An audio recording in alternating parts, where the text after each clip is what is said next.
Hello students, आपका मेरे channel smart study में स्वागत है। स्टूडेंट्स, आज हम शिक्षा निदेशालय की तरफ से दी जाने वाली कार्य पत्रक नंबर 17 करेंगे, जो कि क्लास 8 की है और विषय है विज्ञान। ये वर्कशीट 27 नवंबर 2020 की है। तो आइए शुरू करते हैं आज की वर्कशीट शुरू करने से पहले प्लीज़ मेरे चैनल को सब्सक्राइब कर दीजिए। तो आइए देखते हैं आज की वर्कशीट, धातु एवं अधातु। हमने धातु और अधातु के भौतिक गुणों के बारे में जाना और उनकी तुलना भी की।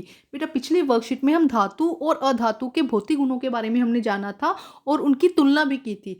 तो आज हम धातु और अधातु के रासायनिक गुणों की तुलना करेंगे। आज हम धातु और अधातु के रासायनिक गुणों की तुलना करते हुए उन सभी की पुनरावृत्ति करेंगे। बेटा, ये सब हम पहले पिछली वर्कशीट में बहुत अच्छे से देख चुके हैं, लेकिन आज हम पुनरावृत्ति रिवाइज कर रहे हैं कि हमने क्या क्या किया है, जिससे कि आपको अच्छे से समझ आ जाए और अगर कोई डाउट है तो वो आपका क्लियर हो जाए। तो आइए देखते हैं आज की वर्कशीट। धातु और अधातु, यहाँ पे गुण देखो। ऑक्सीजन से क्रिया, धातु ऑक्सीजन से अभिक्रिया करके ऑक्साइड बनाते हैं। हमने देखा था कि जब मैग्नीशियम ऑक्सीजन से क्रिया करता है, मैग्नीशियम ऑक्सीजन से क्रिया करता है तो मैग्नीशियम ऑक्साइड बनाता है। ठीक है, यहाँ पे 2 इसलिए लिखा गया है बेटा, क्योंकि इसे बैलेंस किया जाता है। जब आप आगे की क्लासेस में देखेंगे, जब भी कोई रिएक्शन लिखी जाती है तो उसे बैलेंस किया जाता है, तो इसीलिए यहाँ पे 2 MgO और MgO यहाँ पर लिखा गया है।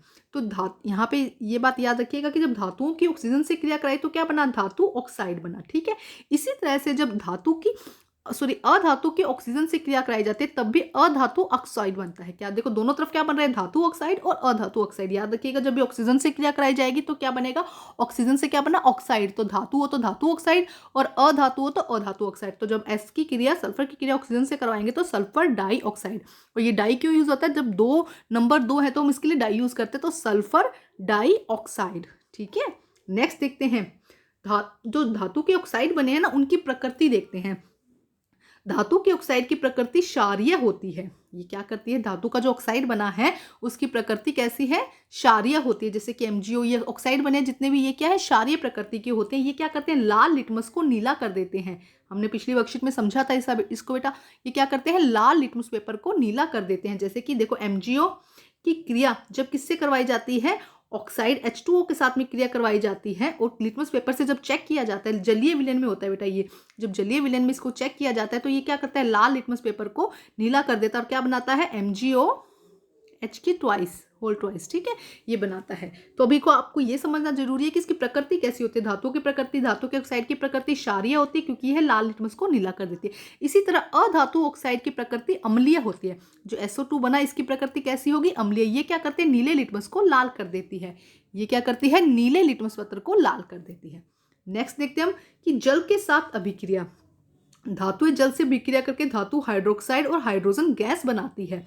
धातुएं जो हैं जल के साथ अभिक्रिया करके धातु ऑक्साइड और हाइड्रोजन गैस बनाती है। बेटा, हमने पिछली वर्कशीट में देखा था, अगर आपको याद हो तो हमने देखा था कि जो धातुएं हैं वो जल के साथ अलग अलग तरह से क्रिया करती है। कुछ धातुएं जल के साथ क्रिया नहीं करती, जैसे कि सोना, ये जल के साथ क्रिया नहीं करती। और कुछ धातुएं जैसे कि सोडियम, ये क्या करते हैं, जल के साथ बहुत तीव्र गति से अभिक्रिया करती है। तो अलग अलग धातुएं अलग अलग तरह से जल के साथ क्रिया करती है। अब अधातुएं जल से अभिक्रिया नहीं करती, जितनी भी अधातुएं हैं वो जल से क्रिया नहीं करती। ठीक है, यहाँ पे देखो क्या हुआ, एक तो हाइड्रोजन गैस बनी है, उसके साथ में हाइड्रोक्साइड बनता है, धातु हाइड्रोक्साइड।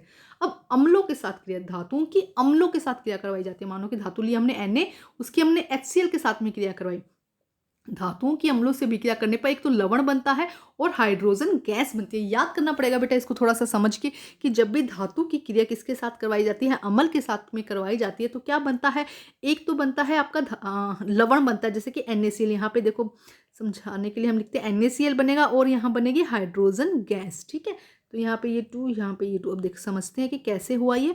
देखो Na और ये Cl, ये आपस में बन गया तो हमारा क्या बन गया, NaCl। और ये H2 रह गई है यहाँ पे, ये क्या हो जाएगी, H2, ये हो जाएगी हाइड्रोजन गैस। ठीक है, तो NaCl ने आपस में भी क्या करके NaCl बना दिया और H2 जो रह गई है 2H, वो क्या हो गया, H2 हाइड्रोजन गैस। तो अब समझते हैं, धातुएं अम्लों से विक्रिया करके लवण और हाइड्रोजन गैस बनाते हैं जो पॉप ध्वनि के साथ जलती है। हमने देखा था पिछली वर्कशीट में, जब हाइड्रोजन गैस चलती है तो कैसी आवाज आती है, पॉप ध्वनि की आवाज आती है। ठीक है, अधातुएं अम्लों से अभिक्रिया नहीं करती। देखो, ये जल से भी अभिक्रिया नहीं करती है अधातु, और अम्लों से भी अभिक्रिया नहीं करती है। नेक्स्ट देखिए, क्षारों के साथ अभिक्रिया। कुछ धातु क्षार से अभिक्रिया करके लवण और हाइड्रोजन गैस बनाते हैं। सेम जैसे कि अम्लों के साथ होता है, वैसे यहाँ पे कुछ धातु हैं जो क्षारों के साथ अभिक्रिया करके लवण और हाइड्रोजन गैस बनाते हैं कि धातु, क्षार, लवण और हाइड्रोजन गैस सेम प्रोसेस होते हैं कुछ में। अधातुओं की क्षारों से अभिक्रिया बहुत जटिल होती है। अगर अधातु की क्षारों के साथ हमें अभिक्रिया कराएं तो बहुत कॉम्प्लेक्स होती है, जटिल मतलब बहुत मुश्किल होती है और बहुत उसमें टाइम लगता है। और क्या कहते हैं कि बहुत जटिल का मतलब समझते हैं ना आप, जटिल मतलब कि कॉम्प्लेक्स होता है, इजीली हम उसको रिएक्ट नहीं कर सकते कि ऐसे बना दी रिएक्शन जैसे कि हमने यहाँ बनाई है, तो वो क्या होती है, बहुत जटिल होती है।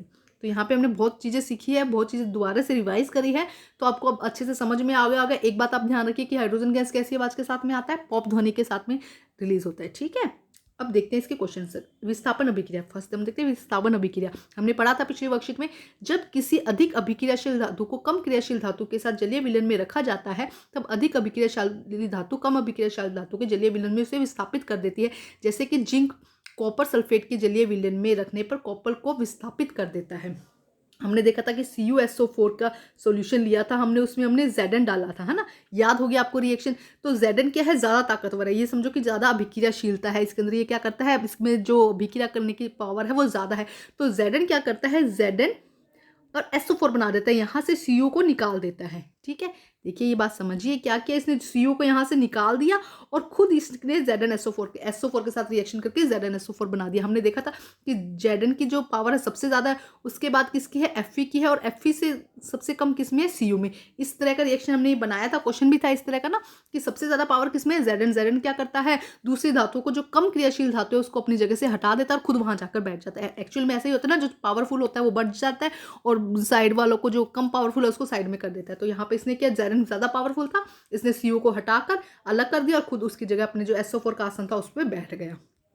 ठीक है, ये हम समझ चुके हैं बेटा पहले भी वर्कशीट में अच्छे से। अगर आपने नहीं समझा तो पुरानी वर्कशीट देखिए और उसे समझने की कोशिश कीजिए। नेक्स्ट देखते हैं, क्या होता है जब धातुएं अम्लों से अभिक्रिया करती है, एक उदाहरण दीजिए। धातुएं जब अम्लों के साथ अभिक्रिया करती है तो क्या होता है बेटा, हम अच्छे से समझ चुके हैं। ये देखो, ये रहा, इसका पूरा आंसर आ जाएगा आपका फर्स्ट का आंसर। धातुएं अम्लों से अभिक्रिया करके लवण और हाइड्रोजन गैस बनाती है जो पॉप ध्वनि के साथ चलती है। धातु, अम्ल प्लस लवण और हाइड्रोजन गैस, इसका लिखेंगे Na, 2Na, 2HCl, 2NaCl और H2। ये पूरा इसका एग्जाम्पल, इसका फर्स्ट का आपका आंसर हो जाएगा। ठीक है स्टूडेंट, अब हम करते हैं नेक्स्ट क्वेश्चन, क्वेश्चन नंबर 2। क्या यह कैसे जांचेंगे, आप ये कैसे जांचेंगे कि धातु के ऑक्साइड क्षारीय प्रकृति के हैं। तो कैसे जांचेंगे बेटा कि क्षारीय प्रकृति के हैं, देखिए यहाँ से लिखेंगे हम इसका आंसर। धातु ऑक्साइड की प्रकृति क्षारीय होती है क्योंकि, लिख दीजिए यहाँ पे, क्योंकि यह लाल लिटमस को नीला कर देता है। बस सीधा सा आंसर है इसका। हम कैसे जानेंगे, हम तो लिटमस पेपर से ही जानेंगे ना कि जब हमने धातु के क्षारीय बनाया तो उसको जब हमने क्रिया करवाई, हमने इसमें लिटमस पेपर चेक किया तो लिटमस पेपर क्या हो गया, लाल लिटमस पेपर नीला हो गया। तो इससे हमें पता चलता है कि धातु के जो ऑक्साइड है वो क्या होते हैं, क्षारीय प्रकृति के होते हैं। तो ये हो जाएगा आपका आंसर नंबर 2। अब हम करते हैं क्वेश्चन नंबर 3। एक अम्ल और एक क्षार का नाम लिखिए। तो बेटा यहाँ पे दिया गया है, अम्ल दिया गया है, क्षार दिया गया है। HCl, H2SO4 अम्ल हो जाएगा और NaOH क्या हो जाएगा, क्षार हो जाएगा। तो ये हो जाएगा आपका आंसर नंबर 3। नेक्स्ट क्वेश्चन देखते हैं, रासायनिक गुणों के आधार पर धातु और अधातु में अंतर स्पष्ट कीजिए। तो बेटा इतने सारे अंतर दिए गए हैं, आपको सभी अंतर अच्छे से याद करने हैं और लिखने हैं। बेटा यहाँ से देखो, ये सारे के सारे अंतर आप यहाँ पे लिखेंगे, इसमें कुछ भी शॉर्ट नहीं हो सकता क्योंकि बहुत इंपॉर्टेंट है। पूरा चैप्टर जो है आपका पिछले वाले अंतर में और अब वाले अंतर में, जो पिछला भौतिक अंतर थे और ये रासायनिक अंतर है, इनके अंदर पूरा चैप्टर ही आ गया आपका। तो ये आप लिखेंगे। ठीक है, नेक्स्ट देखिए क्या है बेटा, एक ये भी लिख दीजिएगा कि विस्थापन अभिक्रिया किसे कहते हैं। ये भी इंपॉर्टेंट क्वेश्चन है और उसमें ये सब आप लिख दीजिएगा। ठीक है, नेक्स्ट देखिए क्वेश्चन नंबर 5। कौन सी गैस पॉप ध्वनि के साथ जलती है, बताइए कौन सी गैस। आप आंसर कमेंट करिए अभी के अभी कि आप कौन सी गैस है जो पॉप ध्वनि के साथ जलती है, कमेंट करके मुझे बताइएगा। मैं अभी 2 मिनट में आंसर बताऊंगी इसका, तब तक आप क्या करेंगे, इसका आंसर लिख दीजिए कि कौन सी ध्वनि है, जो कौन सी गैस है जो पॉप ध्वनि के साथ जलती है। वेरी गुड, आप सब सही कर रहे हैं। वीडियो को पॉज कीजिए और आंसर लिखिए, उसके बाद इसका आगे वीडियो देखिए। तो आंसर क्या आ जाएगा बेटा इसका, हाइड्रोजन गैस। तो 5th का आंसर क्या हो जाएगा, हाइड्रोजन गैस। हाइड्रोजन गैस कैसे ध्वनि के साथ, पॉप ध्वनि के साथ जलती है। तो बेटा आज की वर्कशीट कंप्लीट होती है। वर्कशीट कंप्लीट करके अपने टीचर से चेक कराइए और प्लीज़ मेरे चैनल को लाइक कीजिए, सब्सक्राइब कीजिए और शेयर कीजिए।